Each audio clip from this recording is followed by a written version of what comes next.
দেশের বিভিন্ন স্থানে আরও ১০ দিন বজ্রসহ ভারী বৃষ্টির পূর্বাভাস দিয়েছে আবহাওয়া অধিদপ্তর। সংস্থাটি জানিয়েছে, মৌসুমি বায়ুর অক্ষের বর্ধিতাংশ রাজস্থান, উত্তরপ্রদেশ, বিহার, পশ্চিমবঙ্গ ও বাংলাদেশের উত্তরাঞ্চল হয়ে আসাম পর্যন্ত বিস্তৃত রয়েছে। এর একটি বর্ধিতাংশ উত্তর বঙ্গোপসাগর পর্যন্ত বিস্তৃত। এছাড়াও মৌসুমি বায়ু বাংলাদেশের উপর মোটামুটি সক্রিয় এবং উত্তর বঙ্গোপসাগরে মাঝারি অবস্থায় রয়েছে। আগামী ২৪ জুলাইয়ের মধ্যে উত্তর বঙ্গোপসাগরে একটি লঘুচাপ সৃষ্টি হতে পারে।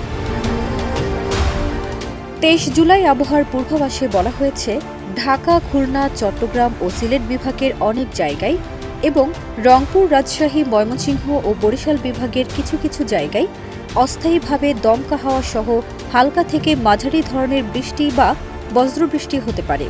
সেই সঙ্গে ঢাকা, খুলনা, চট্টগ্রাম ও সিলেট বিভাগের কোথাও কোথাও মাঝারি ধরনের ভারী থেকে অতি ভারী বর্ষণও হতে পারে। সারা দেশে দিন এবং রাতের তাপমাত্রা প্রায় অপরিবর্তিত থাকতে পারে।